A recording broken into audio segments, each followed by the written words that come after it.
오늘 이 자리는 이제 제가 여러분들이 아시다시피 다음 주 3월 24일 날부로 이제 저희 그 임기를 만료를 해요. 임기를 만료를 하는데 내가 농협생활 33년을 하면서 나름대로 느꼈던 거, 그리고 앞으로 우리 직원들하고 같이 공유했으면 좋겠다 하는 그런 내용들을 좀 같이 하고 싶어서 며칠 전부터 이게 나이가 들고 직급이 올라가면은 PC 칠 일이 별로 없어요. 이제 며칠 동안 나 이게 PC 내장 내가 이거 다 쳤거든. 그러니까 이게 오랜만에 PC 치니까 이거 힘들더라고 이게. 근데 이런 거를 하는데 이제 카메라 보고 이야기하자니 좀 뻘쭘하잖아요. 그래서 우리 이준성 팀장한테 좀 부탁을 했어요. 우리 젊은 직원들 몇 사람만 좀 같이 하게 해주라. 그러면은 우리 젊은 직원들한테 오늘 나하고 같이 쉬는 시간이 뭐 어떤 의미일지는 잘은 모르겠지만 그래도 그래 우리 선배 중에서 저런 생각을 하는 사람이 있었고 저런 생각을 가지고 일을 했고 이런 거는 한 번쯤 귀담아 듣고 우리가 가져갔으면 좋겠다 하는 공감대를 이뤘으면 좋겠다는 차원에서 그런 거니까 이거 나중에 시험 보고 그럴 거 아니에요.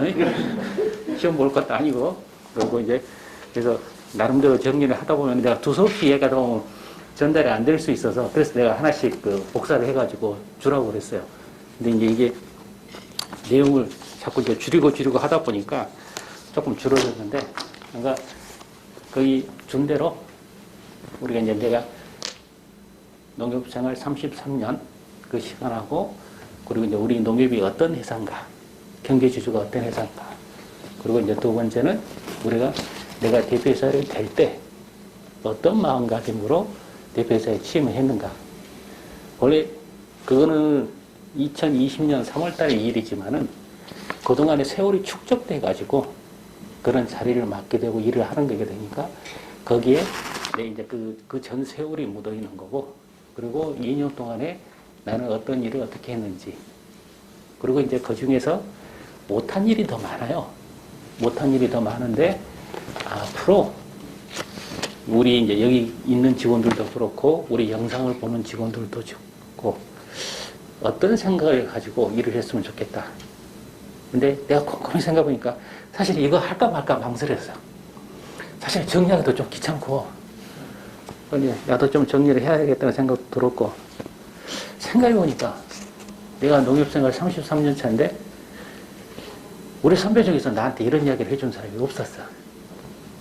근데 이게 사람이 세월이 지나가고 직급이 올라가고 하다 보니까 직급이 올라간다는 이야기는 경험하고 정보가 쌓인다는 이야기예요. 그러다 보니까 그거를 조금 이렇게 같이 전달하고 공유를 하면은 여러분들이 우리 함께하는 직원들이 발전하는데 좀 도움이 될 텐데 그런 게 좀 없었다. 그런 게 좀 아쉬운 면이 있어가지고 그래도 내가 느끼고 배웠던 거 경험했던 게 얼마나 도움이 될지는 모르지만은 그래도 전달을 하고 가자. 어떻게 받아들일지는 모르지만 그 생각에서 정리했으니까 가능하면은 시간은 잘 지켜서 할게요. 이게 A4 4장이지만은 한없이 이야기하면은 하루 종일 다 하는 거고 짧게 얘기하면 5분이면 하는 거고 그런데 내가 제 이름이 요거예요.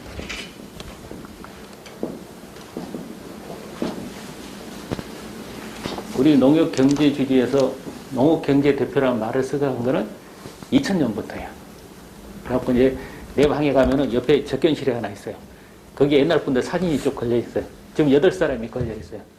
그러니까 내가 걸리면 9번째겠죠? 그러니까 내가 9번째. 근데 내가 농협생활을 딱 33년 했더라고. 그러니까 90년 3월 1일 날 입사해서 2022년 3월 25일까지. 요거를 써진 대로 내가 또 날짜를 계산해 봤어요. 11,705일이. 혹시 책에서 10,000시간 법칙이라는 거 들어봤죠? 네. 이게 어떤 일을 하려고 하면 적어도 10,000시간 해야 된다. 근데 10,000시간이 아니라 10,000일을 했더라고, 내가. 그러니까, 10,000일을 했을 때쯤 내가 대표가 됐더라고. 그때쯤. 그리고 이제 한 12,000일에 가까이 되면서 임기를 만료를 하는 그런 시기예요. 근데 안에 쑥 적어져 있는 거는 내 경력사항이니까 뭐 특별히 볼 건 없는데, 우리 농협은 경제 파트가 있고, 중앙으로 대표되는 교육지원 파트가 있고, 그 다음에 은행으로 대표되는 신용 파트가 있어요. 지금은 안 그러지만은, 사업분리가 돼서 안 그러지만은, 나 같은 경우는 그때는 우리가 분리가 안 된 시기에 들어왔어요. 그러다 보니까 내가 33년 동안에 여기 5년 있었더라고. 그리고 여기에 12년 있었고, 그리고 여기에 16년 있었고.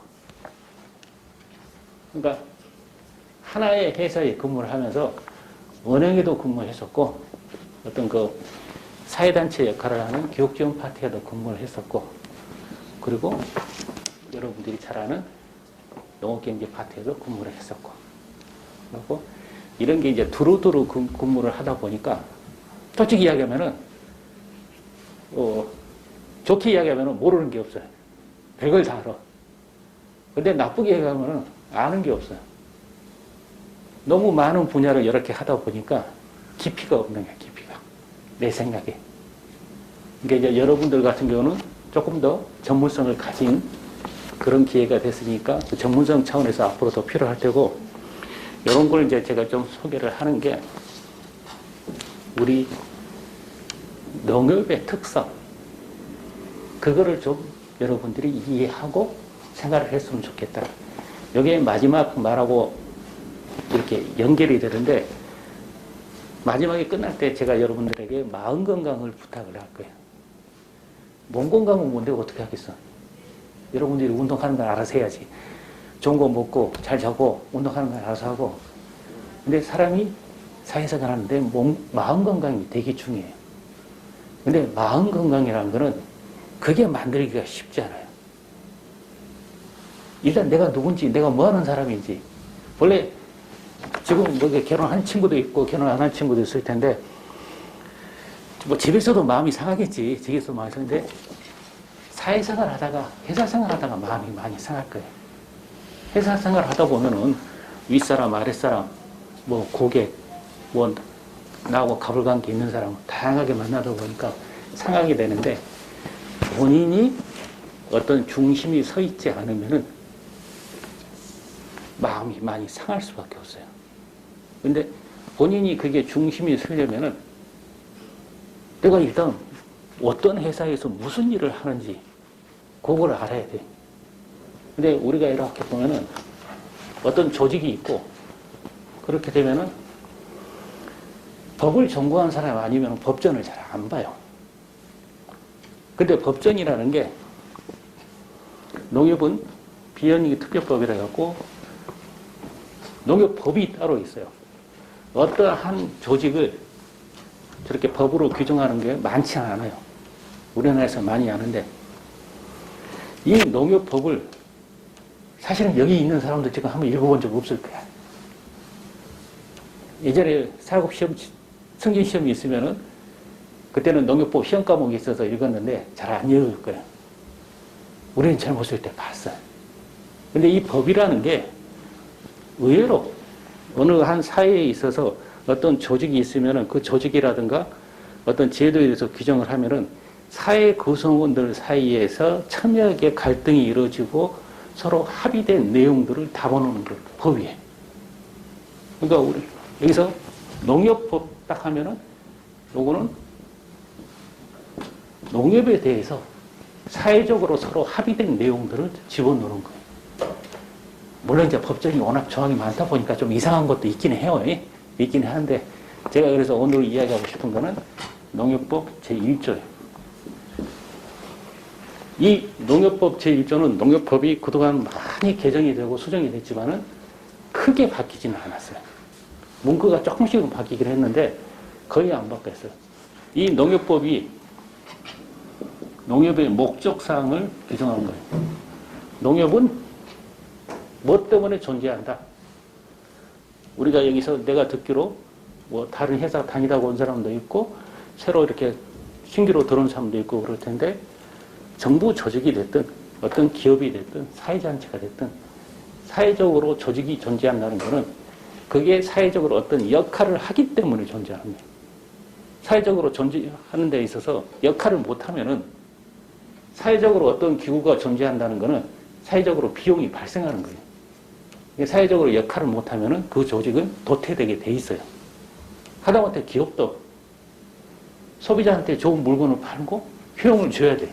그렇지 못하면은 그 기업은 도태하는 거예요. 정부도, 정치 조직도 국민들한테 어떤 만족감을 줘야지. 그렇지 못하면은 선거에서 지는 거예요.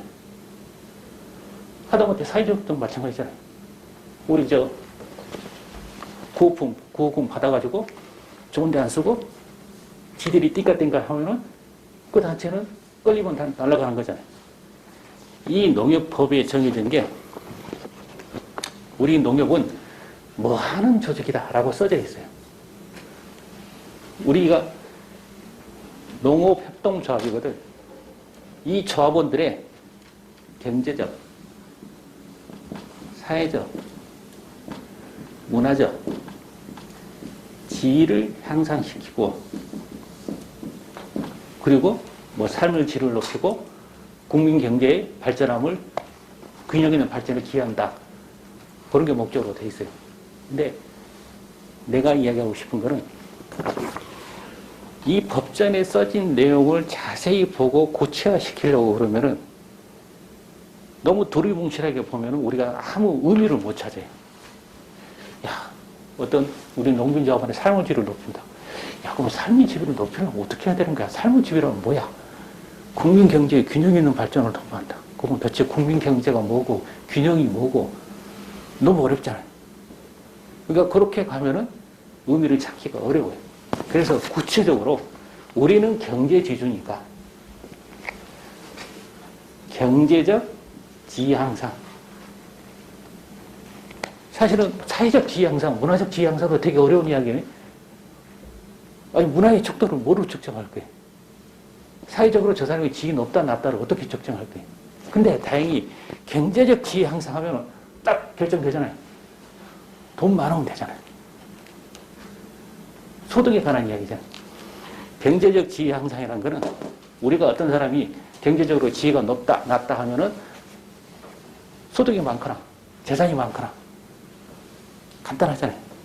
근데 재산이라는 거는 그 자산은 모아지려면은 장시간이, 그렇죠. 뭐 물려받든지 어쩐지 간에. 근데 소득이라는 거는 요거를 자산 개념에서 소득 개념으로 딱 들어가면은 간단하게 수입에서 비용, 지출을 빼면은 이게 소득이잖아요. 내가 벌어댄 거에서 내가 쓴 거 빼면 소득이잖아요. 근데 우리 이거를 농업 쪽으로 가면은 농업 소득으로 따가 우리는 농업 쪽에 있는 사람이니까 얼마큼 팔았느냐? 판매량, 고박이 돈을 얼마 받았냐? 그렇잖아요. 그 다음에 비용이라는 거는 얼마큼 썼냐? 그리고 그게 얼마짜리냐? 이렇게 해서 결정되자는 거죠.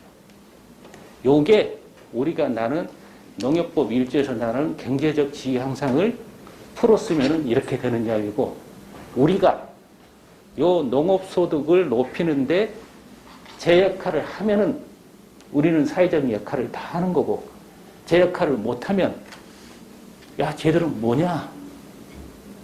쟤들은 사회적 역할을 못한다. 그런 이야기를 듣게 되는 거예요. 여기 있는 분들이 대부분 우리 영상을 보고 있는 친구들도, 직원들도 다들 자기 역할을 할 텐데, 이걸로 딱 풀어보면은 다 걸리게 돼 있어요.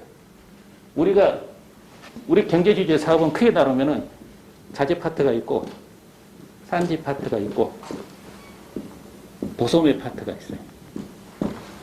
그죠?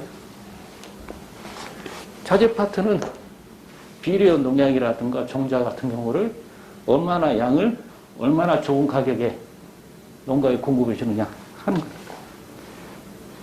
산지는 양쪽에 걸쳐 있죠. 산지는 양쪽에 걸쳐서 투입량 쓰는데, 판매하는데, 상품하는데 걸쳐 있고, 도소매는 여기 우리 도매하는 친구들 있잖아요. 소매하는 친구들도 얼마나 많이 좋은 가격에 파느냐. 여기 딱 걸쳐 있는 거예요.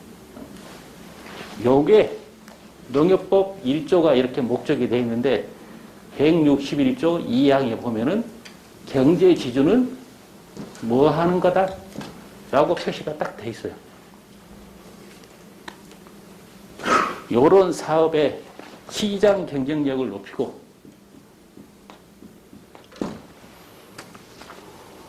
그리고 요런 경제력 지위를 높이는데 역할을 해야 된다. 요게 그래서 내가 법을 먼저 이야기하는 게 농협법 1조하고 161조에 농협이란 도대체 뭐고 경제지주는 도대체 뭐다 라고 명확하게 표시가 돼 있어요. 그러니까 이거를 인식을 하는 게 아까 내가 이야기했던 내가 다니는 직장, 내가 다니는 조직에 대해서 이해하는 척경이에요. 이게 자세히 써져 있다는 걸 이야기하고 나중에 다시 이야기하겠지만은 여기에 이제 붙이게 해가지고 우리가 뭐 공정거래법 상법 적용된다 이런 이야기가 쭉 돼 있어요. 여기에 내가 이제 들어가는 이야기고 나중에 내가 농업경제 대표이사가 된 거는 농협생활 30년 했을 때죠. 그게 2020년 3월 26일 날 취임을 했는데 내가 3월 14일 날 인터뷰를 해요. 이게 임원 추천을 할 때 그 추천위원들이 한 7분 돼요. 가서 그냥 손 들고 박수 치는 거 아니에요. 나 인터뷰 1시간 했어, 1시간. 그러니까 가기 전에 야, 가서 뭔 이야기 할까? 그거 고민하고 가야 돼. 나중에 제도가 어떻게 바뀌어? 혹시 여기 있는 사람들 나중에 한 20, 30년 지나서 이런 기회가 되면은 본인이 생각을 정리하고 가야 돼. 그냥 가면 안 돼. 거기 갔을 때 내가 이제 쫓지만은 첫째는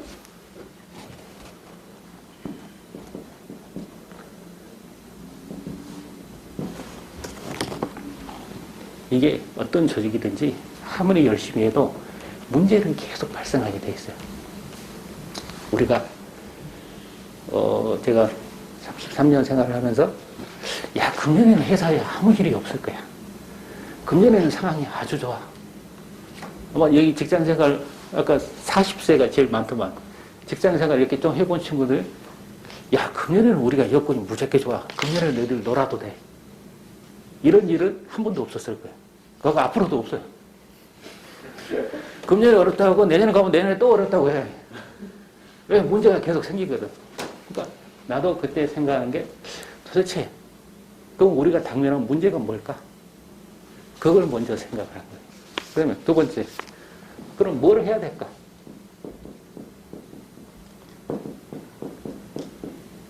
뭘 어떻게 해야 될까?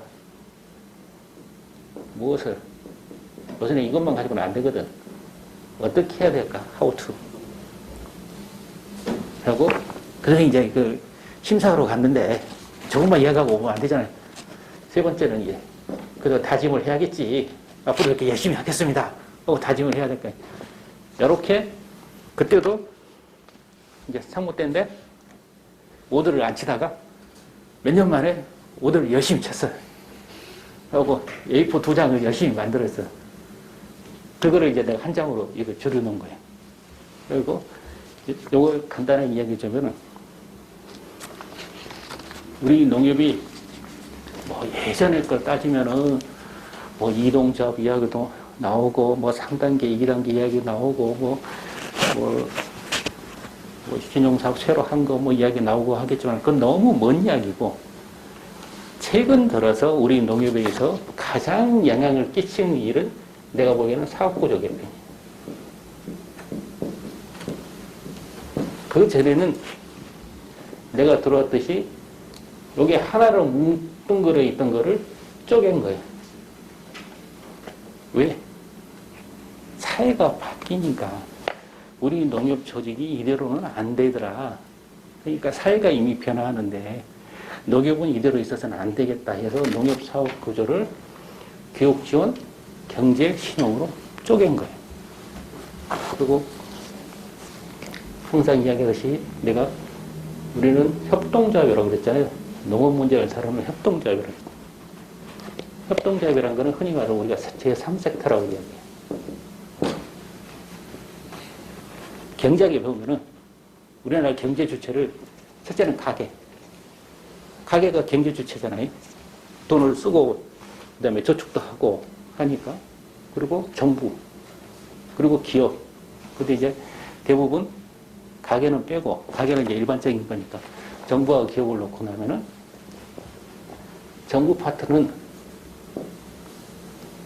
어떤 전체의 공익을 추구하고 기업 파트는 자기 나름대로 수익, 효율성을 추구하잖아요. 이런 경제 주체가 있는데 너무 이쪽 이름 목소리만 크면은 그래서 그게 사회주의 국가예요. 국가 전체의 효율성이 떨어지는 거예요. 너무 이쪽 목소리만 크면은 이게 소위 말해서 신자유주의 체제라는 거예요. 경쟁 우위, 경쟁 최고. 그러면은 조금 물려받은 게 없거나 배운 게 없는 사람은 죽는 거예요. 이런 문제를 해결하기 위해서 제3섹터 어떤 공익적인 역할을 하되 방법은 기업의 방법으로 하자. 그게 협동조합이에요. 그게 여기 이제 농협론을 아마 시험 칠 때 배웠을걸? 농협론 최근에 시험 칠 텐데 1844년에 영국에 있는 노치들 협동조합이 처음 생기죠.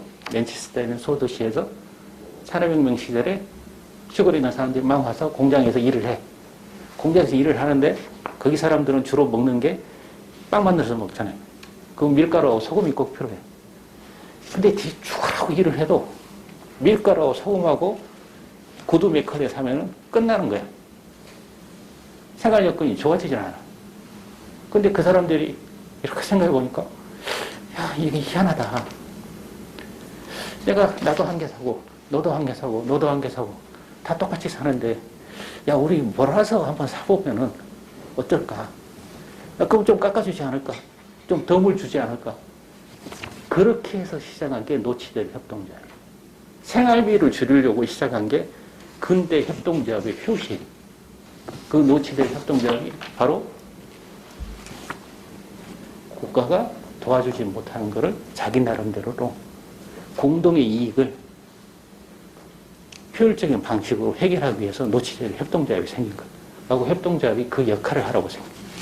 우리도 사업구조 개편을 딱 하고 나니까 원래 공익적 역할을 하는 연합체하고 시장의 역할을 하는 기업의 역할을 딱 하게 돼요. 우리 이름 자체가 농협 경제지주잖아요.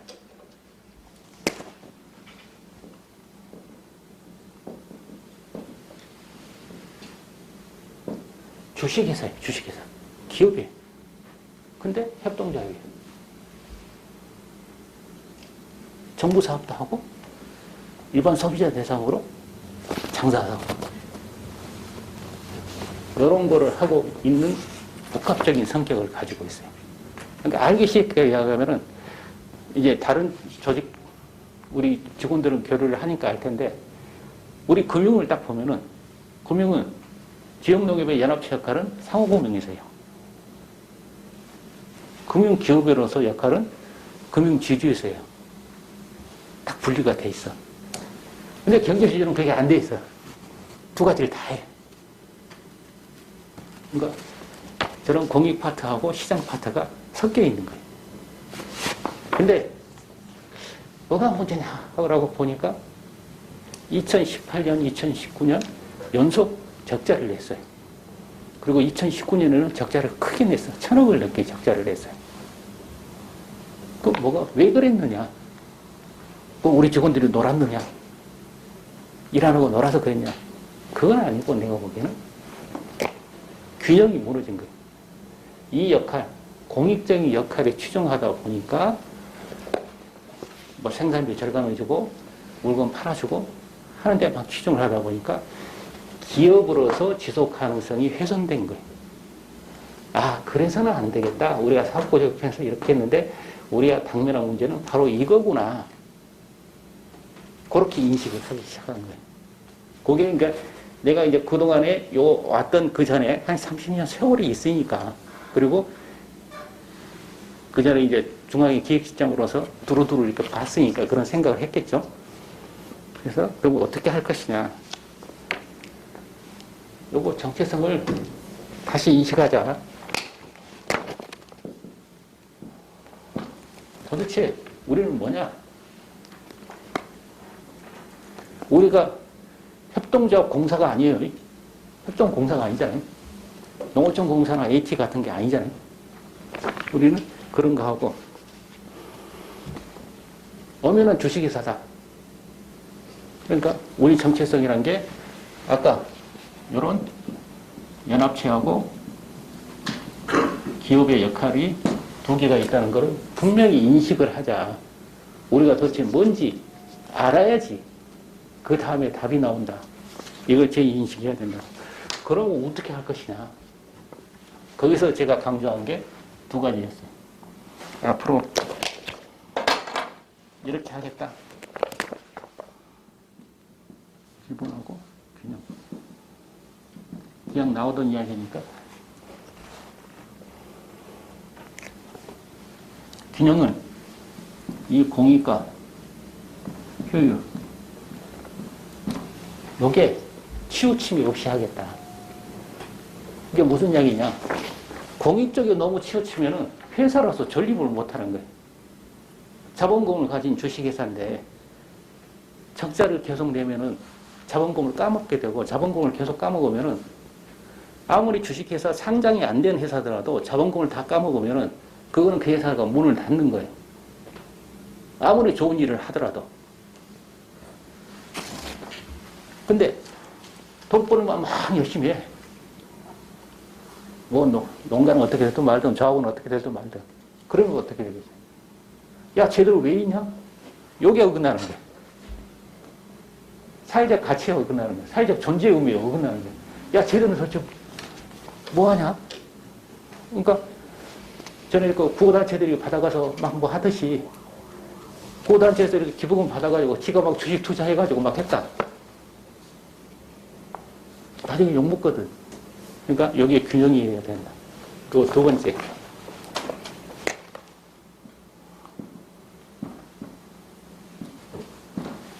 일을 함에 있어서 합리적인 원칙을 세우고 투명한 절차를 밟아야겠다.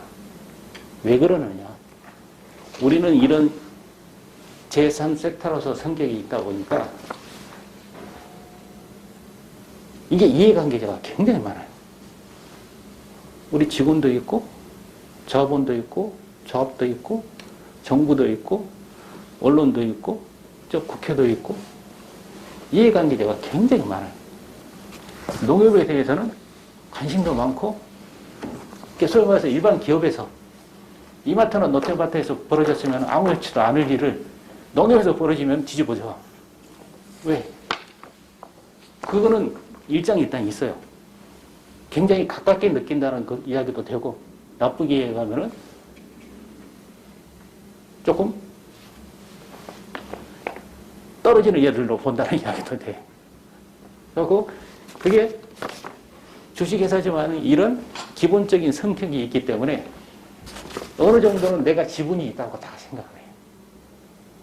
내가 사회적으로, 저희들은 사회적으로 약간의 혜택을 받으면서 운영되는 조직이니까 내가 이를 말할 권리가 있어. 다 그렇게 생각한다. 그렇게 이해관계자가 많기 때문에 분명한 원칙과 투명한 절차를 거치지 않으면은 이거는 지속성이 떨어져요. 그러니까 일반 기업에서는 야, 이거 빨리빨리 이렇게 해보고, 야, 전 매장 해보고 안 되는 것 같아. 그럼 저 안에 있는 사람들 뭐, 우리 농산물 판매할 거 필요 없어. 놔둬. 철수. 우리는 그게 안 돼. 기본적으로 매장을 열기도 쉽지 않지만 매장을 철수하기도 어려워요. 그 이해관계자들이 많아서 그래. 새로운 일을 할 때 빨리 해보고, 야, 이거 아닌가 봐? 철수. 그게 잘 안 돼요. 이해관계자가 많아서 하는 그런 거예요.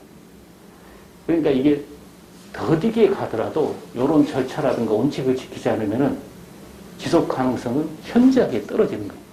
그러니까 이 두 개를 지켜야겠다. 근데 이렇게 말로만 좋으면 뭐하냐. 뭐 교차보조 이야기는 나중에 한 번 더 나오니까 거기서 해도 되고, 실제적으로 원칙만 세우더라도 그것만 가지고는 안 된다. 뭔가 변화를 이끌려면은 동력이 있어야 되잖아. 뭔가 출발하는 게 있어야 되잖아. 말로만 그러서는 안 되니까.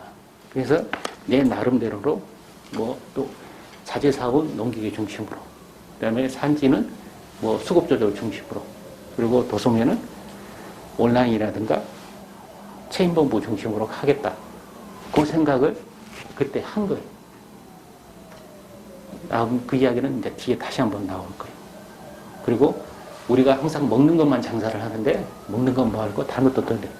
그러니까 내가 쭉 보니까 뭐 구체적으로 이제 구체적 사업을 통해서 변화를 이끌어야겠다 하고 생각을 했는데 요거는 어느 정도 지킨 것 같아. 근데 구체적인 사업에 대해서는 제가 생각했던 거 여러분들 그 쪽지에 몇 개 적어놨을 텐데 못한 게 더 많더라고요. 못한 게 훨씬 더 많더라고요. 그래서 회사가 2년 연속 적자를 내고 한 번만 더 그런 식으로 적자를 내면은 우리는 자본 잠식이 들어가는 상태였어요. 그 위기예요, 회사가. 회사가 계속 적자를 내면은 적자 마인드가 형성이 되고 회사의 동력이 떨어지기 때문에. 근데 이런 위기를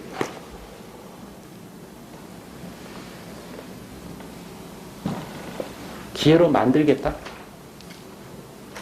사실 될지 안 될지는 모르는 거예요. 하고 근데 만들어야 되겠다는 절박감은 있는 거예요. 그리고 그때 내가 생각했던 게 거기 써놓은 대로 안전한 먹거리, 농협의 공적 유통 기능을 활성화시켜서 요거를 벗어나겠다. 요거 내가 나중에 그 짜 맞힌 게 아니에요.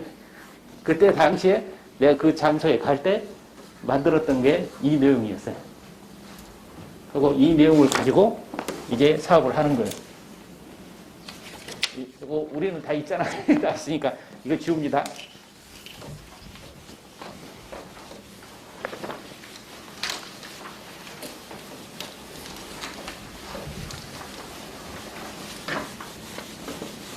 요 기본적인 생각, 이 파란색은 잘 안 지워지네.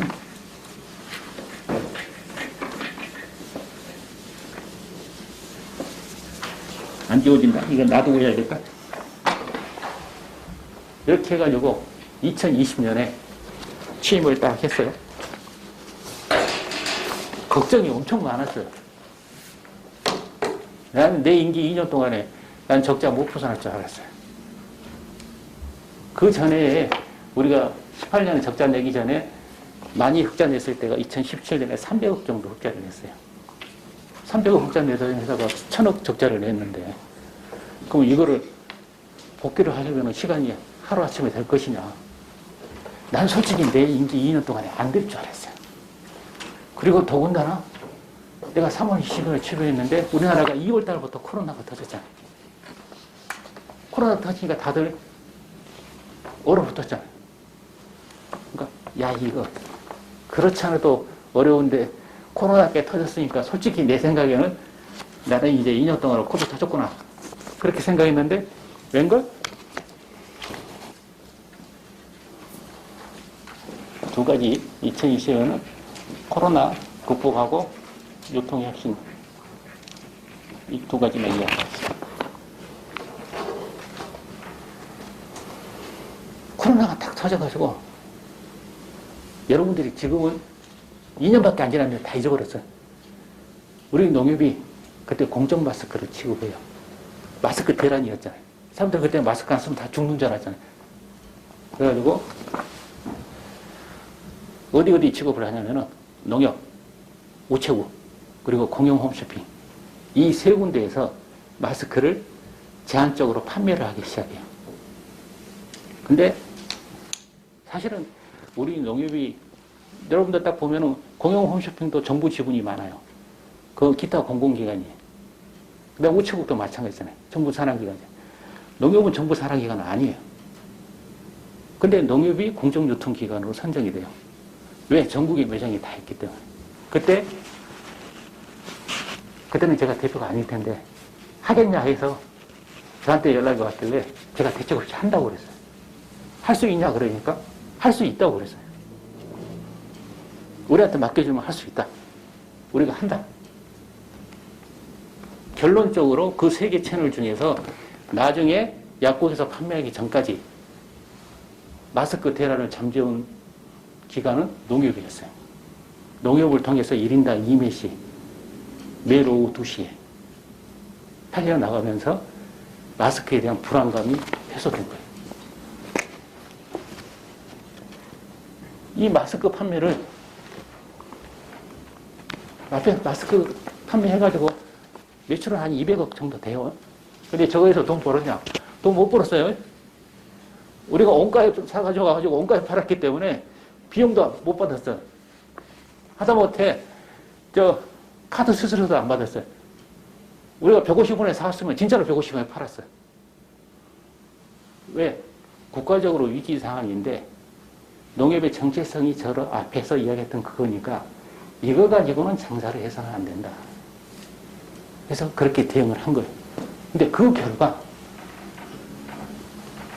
지금은 잊어버렸지만은 2020년에 코로나 제1차 재난지원금 줄 때는 우리나라 국민들 전부 다 줬어요. 그때 기억날 거예요. 그때 대형마트는 그거 못 쓰게 했어요. 대형마트에 있었잖아. 못 쓰게 했어요. 근데 농협은 쓰게 했어요. 왜? 요때 마스크를 팔았잖아. 그 농협이 기지개 고생했거든. 근데 재난지원금 그거 하는데 야, 너 고생하는 건 네가 하고 이거 할 때는 빠져. 그럴 수가 없잖아요. 그래서 재난지원금 농협이 취급을 했어요. 그리고 코로나가 저렇게 되니까 얘들이 학교를 못 가. 하고 학교급식을 못하니까 학교급식 예산이 남은. 그러니까 학교급식을 그때 작년에 기억날 거예요. 여름에 꾸러미로 만들어서 한 거예요. 그때도 저한테 정부에서 연락이 왔어요.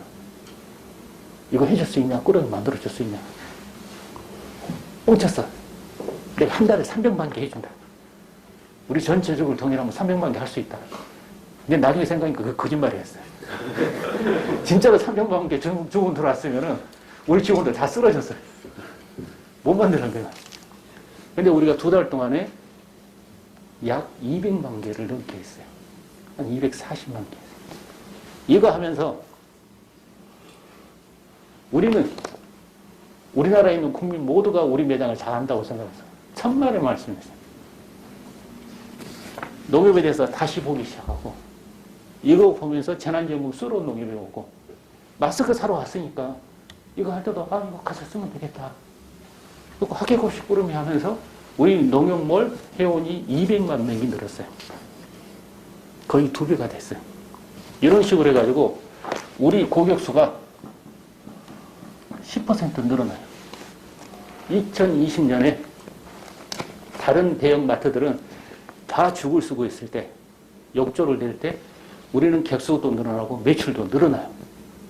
농협이. 유일하게. 그러면서 적자 천억이던 회사가 단 한 방에 흑자 140억으로 돌아서요. 그러니까 1년 사이에 농산물 판매가 늘어나면서, 그리고 우리는 약 1,000억 정도 경영 개선이 됐고, 우리 지역농협에서도 경제사업을 하잖아요. 지역농협 경제사업 매출이 5천억이 늘어나요. 마트도 늘어나고, APC, RPC도 흑자가 전환되고, 주유소도 잘 되고 해가지고, 한 번에 마이너스 1,000억이 흑자 100억이 되고, 경제사업 그것도 5천억이 늘어나고. 근데 의도로 했든 안 했든 우리가 가지고 있는 정체성에 대해서 명확하게 인식하고 어려울 때 우리가 공적 역할을 해야 된다. 저 마스크를 제일 처음에 그러면 농협만 오퍼를 받았겠어요? 아니에요. 근데 다들 저거 하기가 어려울 것 같고 안 될 것 같거든. 그 당시에 뭐 이 마스크 이야기만 하라고 해도 내가 한 1박 2일 정도로 이야기할 수 있는데 별일이 다 있었으니까. 근데 우리 정체성에 맞는 행동을 함으로써 농협에 대해서 객수가 늘어나고 사람들의 인식이 좋아지면서 우리 경영성과로 돌아온 거예요.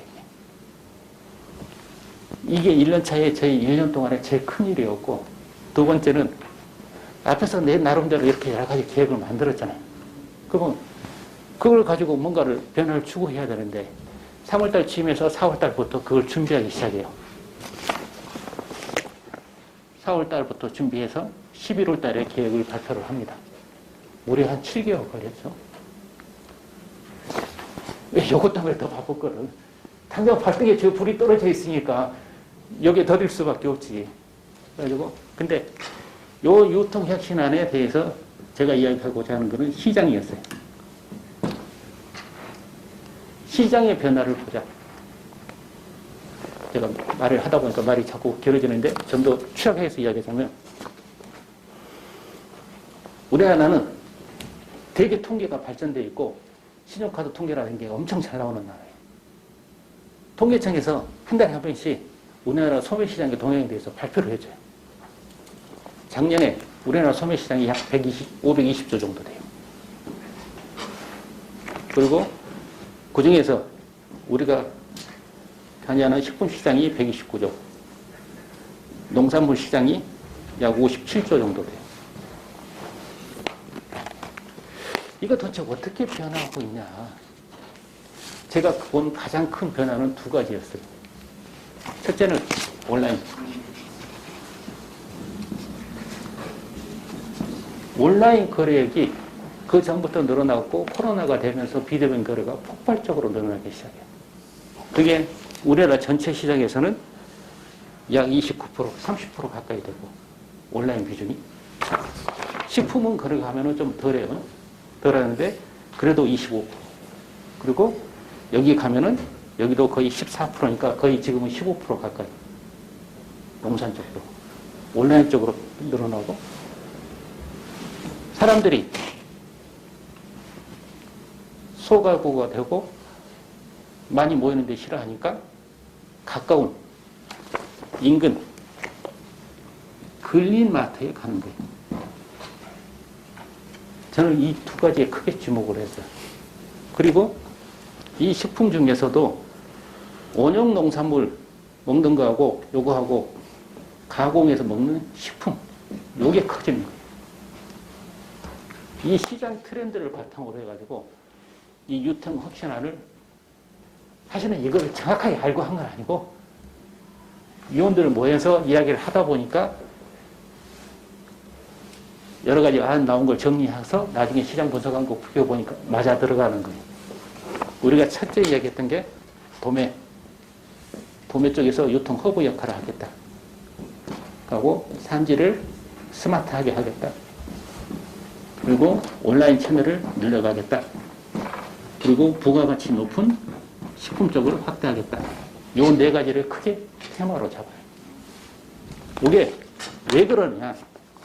아까 제가 앞에서 우리가 아무리 방향을 잡고 하고자 해도 구체적으로 변화의 방향사가 없으면 움직일 수가 없어요.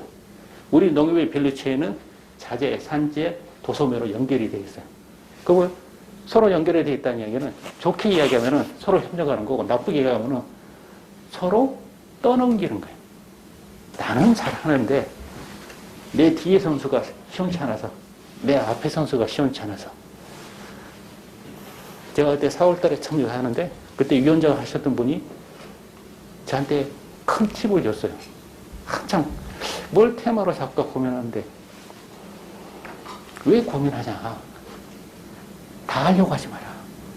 농협이 잘할 수 있는 걸 해라. 하고 자기가 보기에는 농협은 농산물 유통의 허브 역할을 하는 게 제일 좋다. 왜 처음부터 끝까지 농협이 다 하려고 하느냐.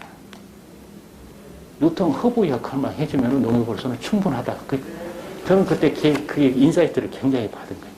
그래서 이 도매 쪽을 보고, 여기 이제 도매가 조직이 바뀌고 2020년 11월부터 바뀌기 시작하는데, 여기 이야기도 할 만한 1박 2일 정도 해야 되는데, 간단히 이야기하자면은, 내가 도매 쪽에 그걸 주문을 해요. 도매 핵심단 만들어가지고, 너희들 산지에다는 왜 자꾸 단가 주문만 하냐. 물량 발주로 해라. 산지에다 물량 발주로 해라. 그리고 매장한테는 명률을 보장해줘라. 그 대다수 의견이 뭐였냐? 저 아저씨가 사고를 안 해봐서 뭐 몰라서 큰일 났다. 이러고 이제 도매는 다 죽는다. 도매가 다 엉팡 다 뒤집어 쓴다. 물량 발주하면은 무조건 가져와야 될 거 아니야. 안 팔면 어떡할 거야. 명률 보장해주라고? 매장에서 게으를 파면 어떡할 거야. 그걸 어떻게 책임져? 근데 변화를 하려고 그러면은 누군가는 부담을 지고 리스크를 안고 시작을 해줘야 돼. 그렇게 해서 도매 쪽에 부담이 생기는 거는 직원들에게 불이익이 안 가게 해준다. 도매 직원들 MD가 늘리려면 필요하면 MD를 늘려준다. 출장비가 없어? 그러면 출장비를 더 준다. 그리고 자기들에게 책임 권한을 준다. 그래서 도매 쪽에서 직원들이 고맙게도 몇 달 고생해서 그 안을 만들고 산지에 대해서는 물량 발주를 하되 무분별하게 질서 없이 하면 안 되잖아요. 그러니까 인증제도가 그래서 들어가는 거예요. 산지에 대해서도 자격 있는 산지가 있어야 되니까 인증제도가 들어가고 매장에 대해서도 한 달에 2번씩 매장 조사를 하는 거예요. 소비자 조사를. 우리는 좋은 물건을 줬는데 진열을 잘못 못해서 응대를 못해서 그거 조사하고 명의를 어떻게 되는지 그거 조사해서 하는 거예요. 그러니까 도매 쪽에서 부담을 가지고 변화를 끌어나가는 거예요. 물량이 1조 4천억에서 2년 만에 2천억 정도가 늘어요. 손익은 늘지는 않았어. 왜? 손익은 내지 말라고 했고. 이렇게 가고 요게 지속 가능하려면 산지가 제대로 돼야 돼. 쉽게 이야기해서 우리 여기 MD들이 있을 텐데 내가 토마토를 팔고 싶어. 근데 요때쯤 돼서 어떤 종류의 어떤 품위의 토마토가 어느 조합에 어느 정도 있는지 언제 얼마큼 나오는지 물어보면 아무도 몰라.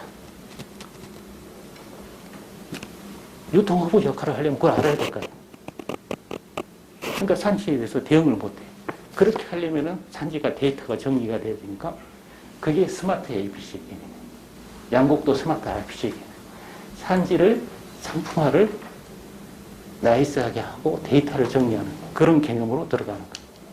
그런 개념으로 들어가고 온라인에 대해서는 답이 없다 보니까 혼자 못하니까 같이 하자.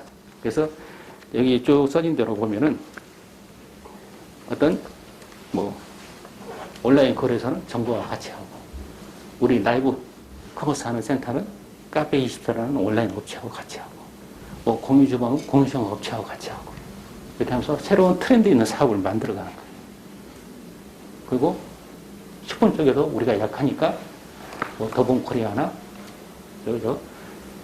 마켓커리 같은 그런 데하고 회복을 하고 있어요. 우리가 역량이 없는 거는 솔직히 인정하고 같이 하자. 이렇게 해서 가는 거고 요게 2020년이었고 이렇게 하면 이제 날새니까 넘어갑시다. 2021년으로 넘어가면 나머지 자세한 거는 자료를 참조하세요. 2021년으로 가면 요게 혁신안을 만들었어. 하고 막 발표도 했어. 국회의원들도 엄청 오고 막 박수치고 막 다 했어. 이야, 저렇게만 되면 좋겠다. 멈춰버리면 끝이에요.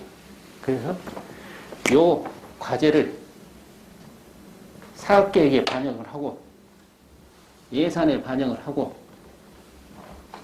조직 평가에 반영을 하는 거예요.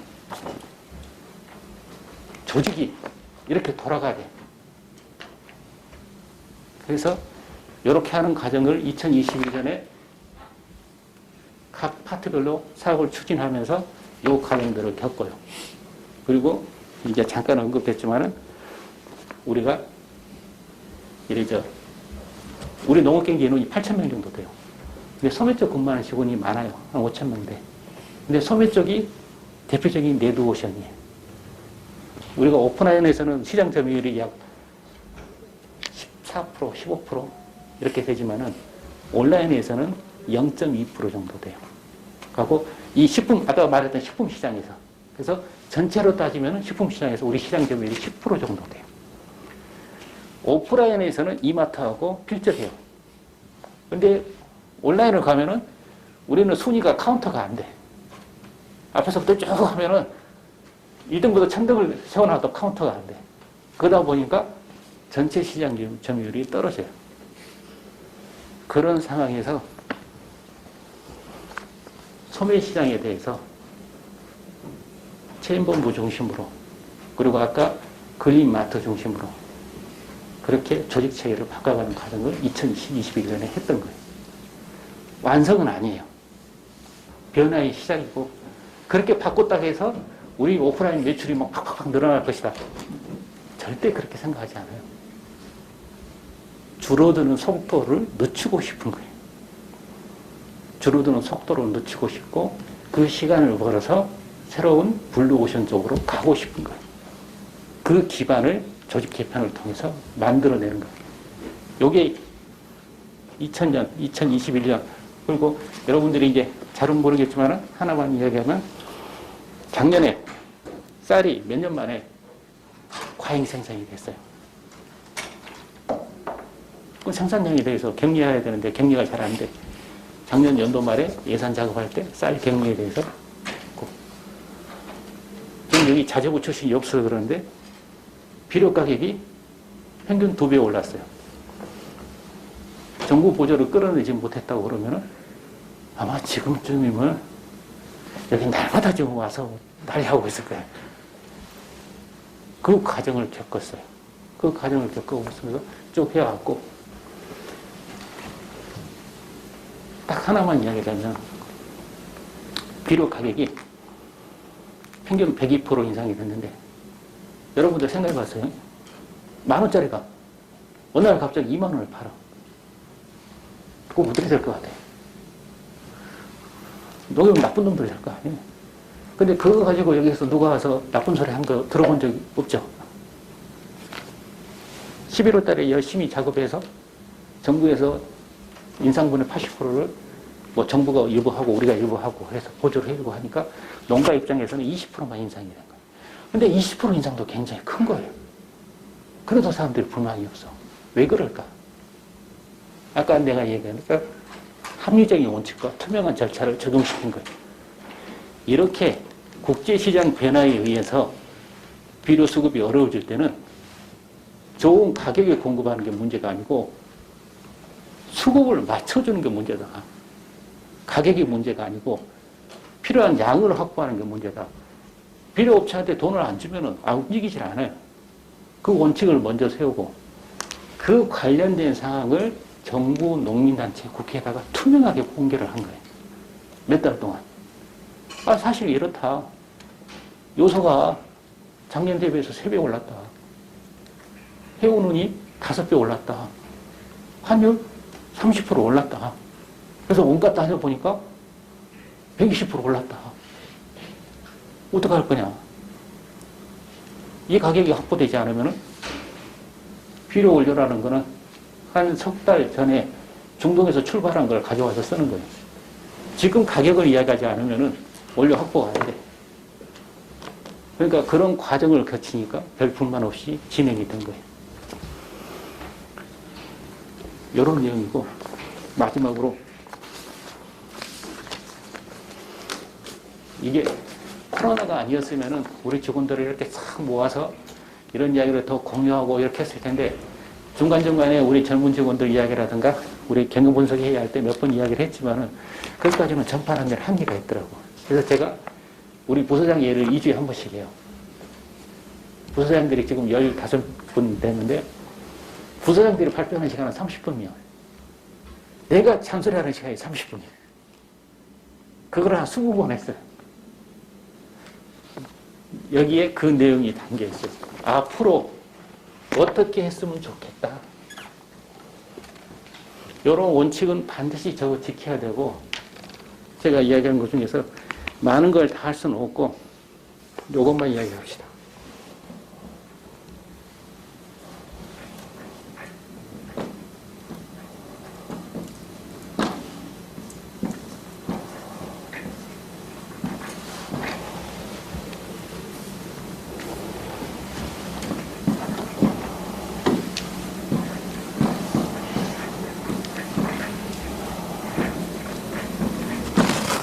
조금만 간단히 이야기하자면, 여러분들 회계를 배우면은 재무제표 우리 결산보고서 보면 나오죠. 우리가 자본금이 얼마 있고 부채가 얼마 있고 그렇게 해서 우리가 고정자산이 얼마고 이렇게 자산을 쓰고 있다. 우리가 자본금이 4조 정도 돼요. 그리고 이제 여러 뭐 농안기금이라든가 이런 거 해서 차입금이 부채가 뭐 예상 채무라든가 이런 게 해서 한 6조 정도 돼요. 그렇게 해서 우리 자산 규모가 한 10조 정도 돼요. 그 정도 되면은 우리나라 재계순이 약 30회 정도에 해당되는 기업이에요. 그러면 요 관계를 이해를 해야 된다. BS라는 거는 내가 가진 돈을 어디다가 투자를 할 것인지, 어디다 운영을 할 것인지 정하는. 근데 사실은 우리 직원들이 그 과정에 참여하기는 쉽지 않아요. 그리고 BS는 오랫동안 누적이 되었기 때문에 그렇게 가 있는데 대부분, 그래서 이 피해를 먹일 거예요. 매출에, 손익에 다 목을 매잖아요. 근데 나는 이거를 강조하는 거예요. 현금으로라는 거는 영업활동을 통해서 현금을 만들어내고 재무활동을 통해서 현금을 만들어내고 투자활동을 현금을. 우리 농업경제는 재무나 투자활동에서 나오는 현금 흐름은 없어요. 근데 일반 다른 기업들이 그렇게 하느냐? 그렇게 하지 않아요. 이런 현금 흐름, 재무활동이나 투자활동에서 현금 흐름이 나오면은 영업활동을 하기가 훨씬 수월해져요.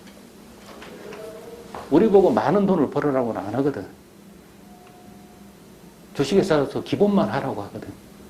근데 그 기본을 하기가 이해관계자가 많고 농협의 성격이 재산 상태의 성격을 가지고 있다 보니까 쉽지 않은 거예요. 그래서 이 부분에서 우리가 놓치고 있던 재무활동과 투자활동에 대해서 좀 더 해야 된다 하는 거하고, 저걸 강조하면서 우리 부서장들한테도 직원들한테 이것만 너무 강요하지 마라. 결과만 강요하지 마라. 이 과정에 대해서 이야기하라. 과정에 대해서.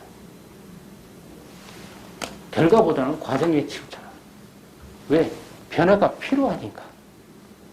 그리고 제가 보기에는 우리가 이렇게 변화를 할 수 있고 열을 가지고 대응할 수 있는 시간은 저는 한 3년 내지 5년으로 봐요. 그 3년 내지 5년 안에 아까 말했던 시장의 변화에 우리가 능동적으로 대처하지 못하면은 우리의 대응력은 상실된다. 그러니까 소소한 자꾸 가서 출장 가는데 왜 이 자식이 너 출장 좀 많이 하고 얘가 어디 가서 밥 사주고 그러면 그거 못 쓰게 하고 그러지 말아야 돼. 제가 쓸 돈은 써야지. 그러니까 사람들이 제일 어려운 것 중에 하나가 뭔지 알아? 여기 있는 사람들한테 야, 너 금년에 예산을 얼마 줄 테니까, 그럼 10억을 줄 테니까 너 이거 써봐. 그거 가지고 어디 가서 뭐 사먹을 수는 없잖아요. 나름대로 자기 사업하고 연계를 해야 되잖아요. 그거 쉽지 않아요. 그거 상상을 해보면은 본인들한테 10억을 줄 테니까 써봐. 그러면 그게 어렵다고. 그게 과정이 만들어지는 거예요. 그리고 그게 자연스럽게 결과가 나오는 거. 아까 제가 2020년에 코로나 극복 과정에서 말해줬죠. 과정을 통해서 결과가 만들어지는 거예요. 우리가 마스크를 팔면서 야, 이거 냉겨 먹어야 되는데, 야, 이거 우리 손해보면 안 되는데, 우리한테 뭔 이득이 됐지? 주판을 튕겼으면은 의사결정 같은 시간은 한나절 되었어요. 의사결정 못했을 거예요. 그 기회를 놓쳤을 거예요. 그 방침 결정되기 전날 오후에 저한테 연락이 왔고, 결정이 된 거는 그 다음날 오전이에요. 할 거요, 말 거요? 결정하셔. 나한테 주어진 시간은 약 2시간이에요. 결정해야 돼. 주판을 튕길 시간이 없어요. 근데 우리 정체성이 맞다, 우리 역할이 맞다 생각하니까 한 거예요. 그리고 그게 나중에 결과로 돌아오는 거예요.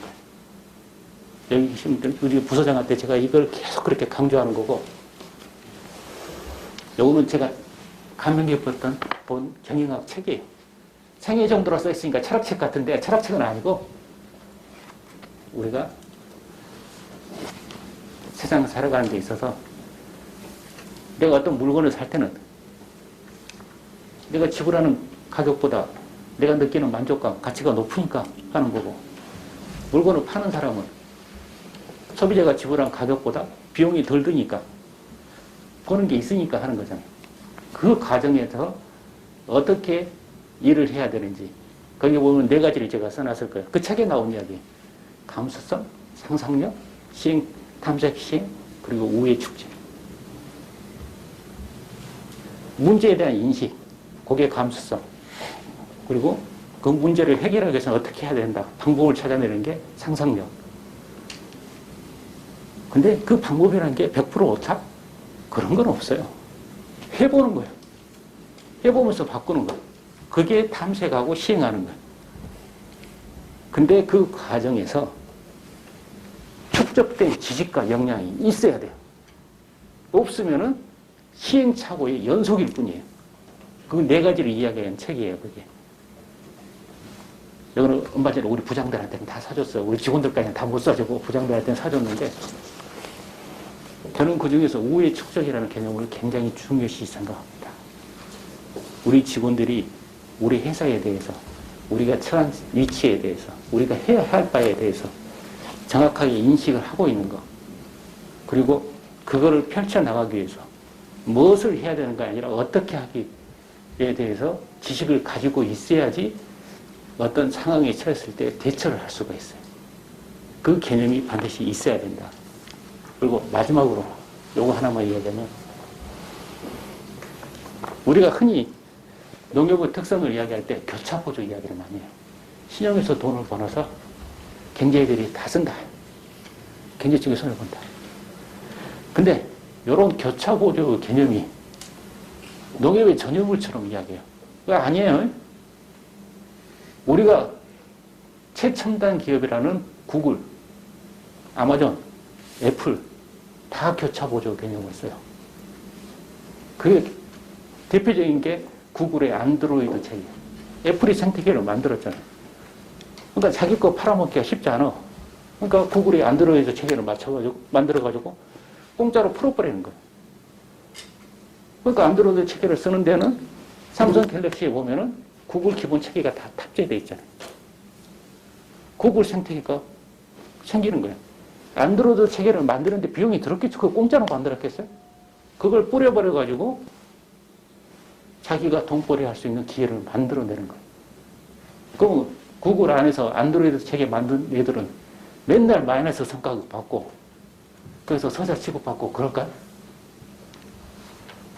그럼 누가 그걸 하겠어요? 그렇지 않다는 거죠. 우리가 흔히 이야기하는 아마존, 상거래 업체로 하잖아요. 매출의 90%는 상거래 업체에서 나와요. 거기서. 근데 손익의 70%가 아마존 소프트웨어 쪽에서 나와요. 상거래를 하려면은, 전자상거래를 하려면은 소프트웨어 체계를 갖춰야 될 거 아니에요. 이 체계를 남들도 이용할 수 있게 하는 거예요. 그래서 사용료를 받는 거예요. 아마존 수익의 70%는 거기서 나와요. 이게 서로 간에 어떤 고객을 끌어다니고 사업계를 만들어내는 그런 역할을 해주는 거예요.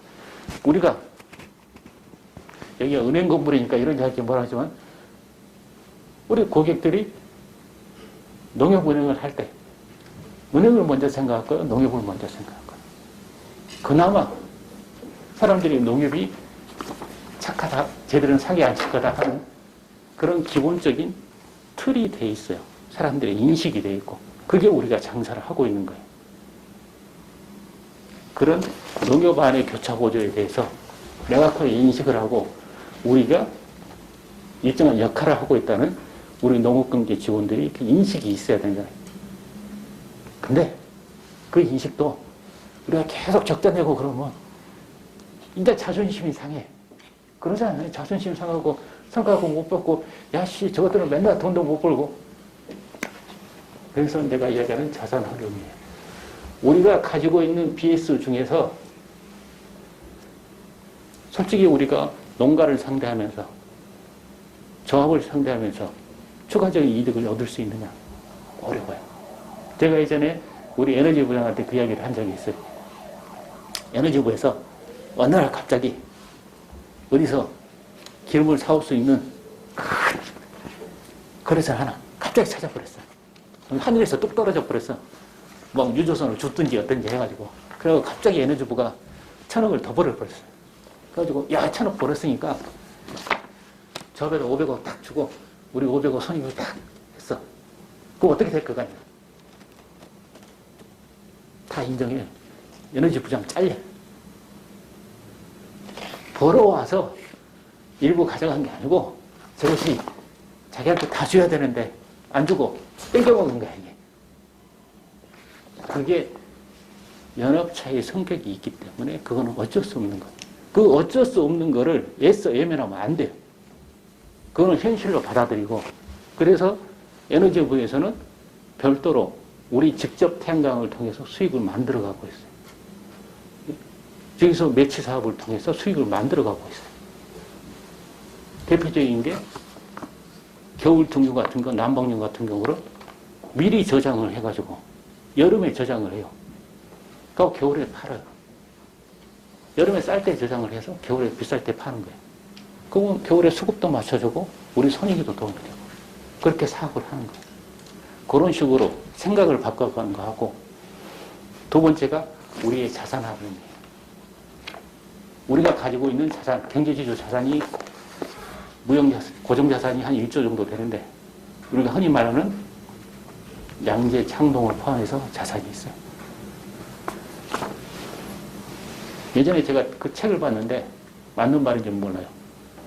저망권의 개념, 부동산에 처음 들어간 사람이 젊었을 때의 트럼프래요. 맨하탄에서 트럼프가 부동산업자잖아요. 내 건물에 이렇게 있으면은 그 옆 건물에 좀 이 건물 낮은 데가 있을 거 아니에요. 야, 너 건물 올리지 마. 이 조건으로 돈을 주는 거야. 그러니까 돈을 받는 사람 입장에서는 야, 저거 쓴 또라이다. 나는 건물 올릴 생각도 없는데 건물 올리지 말라고 돈을 준다고 하니까 저거 약간 이게 또라이 같은데 일단 돈을 받은 거야. 근데 나중에 되니까 그 저망권을 확보한 회사는 트럼프 건물밖에 없는 거예요. 그러니까 이 건물을 엄청 가치 높게, 월세 높게 해서 수익을 창출. 이게 제가 하는 얘기가 뭐냐. 우리 양재 창동 땅, 엄청 비싼 땅이에요. 단층에서 우리는 소배업만 하고 있어요. 그 위의 공간들은 다 놀고 있는 거예요. 땅 가격에는 그 위의 공간에 대한 가치까지도 다 들어가 있는 거예요. 근데 우리는 단순히 우리 영업활동만 보고 있기 때문에 그걸 활용을 못하는 거예요. 그걸 할 수 있는 기반은 작년 말까지 해서 만들었습니다. 저는 상상을 해요. 우리가 가진 자산을 통해서 우리 조합이나 조합원에게 부담을 주지 않고 경제지주가 안정적으로 한 300억 정도만 손익을 만들어낼 수 있으면 우리 자재나 상품본부에서 본 거 가지고 수급사업을 하면서 우리 조합원이나 우리 조합에 대해서 기여를 할 수 있고 그렇게 체계가 돌아가면은 우리 농업경제지주 직원들이 자존심 상하지 않고 훨씬 더 자긍심을 가지고 있고 일을 할 수 있지 않겠느냐. 제가 생각하는 거는 하다 보니까 조금 길어졌는데 30년 동안 고민했던 거를 2020년 3월 달에 대표이사가 되면서 그걸 녹여서 생각을 해본 거고 2000년에 코로나를 극복하고 2021년에 이렇게 유통 혁신가지를 시작하면서 계속 내 생각을 그래서 제가 아까 초반에 이야기했던 마음건강 이야기를 하는 겁니다. 우리 영상을 보는 직원들, 여기 있는 직원들이 우리 회사에 대해서 명확하게 인식을 하고 내가 하는 일이 부끄럽지 않게 농협 착한 사람이라고 농협 악독 기업을 하는 데는 이제 별로 없잖아요. 그리고 우리가 일을 하면서 남한테 야 이거 좀 아니 나는 맨날 돈도 못 벌고 막 이래 이런 모습을 안 되게 그리고 많은 수익을 초과 이익을 얻을 필요는 없겠지만은 적정한 이익을 얻고 우리가 주식회사로서 지속 가능한 손익 기반을 가져갈 수 있는 그런 회사를 꿈을 꿉니다. 그렇게 하기 위해서 제가 오늘 이야기한 대로 우리가 함께 일하는 자재, 산지, 도서미 전후 좌우를 살피라고 이야기합니다. 내 뒤에서는 우리 직원들 누가 일을 하고 있는지, 내 앞에서는 누가 하고 있는지, 내 옆에는 누가 오고 있는지 같이 하면은, 함께 하면은 그거는 나눌 수 있고 오랫동안 할 수 있고 그리고 지속 가능성을 확보할 수 있어요. 근데 그게 안 되고 각자 도생을 하면은 이기기 어렵습니다. 우리가 지금 온라인 채널에서 어떻게 네이버 쿠팡 이길 수 있겠어요? 우리 서면 매장에서 이마트하고 다이다이에 붙어서 이길 수 있겠어요? HMR 시장에서 CJ하고 붙어서 이길 수 있겠어요? 어렵습니다. 그럴 때 우리는 그 사람들이 없는 게 있어요. 그 사람들이 안 가진 게 있어요. 자재에서부터 산지 도서미에 연결되는, 그리고 같은 법인은 아니지만은 그룹 내에서 금융사까지 가지고 있는 우리나라 기업 조직 없어요. 우리가 가지고 있는 자원을 어떻게 활용하느냐에 따라서 길은 열리는 거예요. 근데 그 길을 열기 위해서는 우리가 도대체 누군지 농협법 1조, 농협법 161조 정확하게 인식을 하고 우리의 사업 구조가 어떻게 되어 있고 우리의 사업 구조가 시장하고 어떻게 연결이 되는지 그리고 우리가 일하는 방식이 어떻게 해야 되는지 그에 대해서 서로 공감하고 인식을 하면은 발전의 기회가 더 생길 거다. 그리고 60년 그렇게 해왔던 것처럼 앞으로도 강인한 조직으로 위기에 강한 조직으로 계속 살아남을 것으로.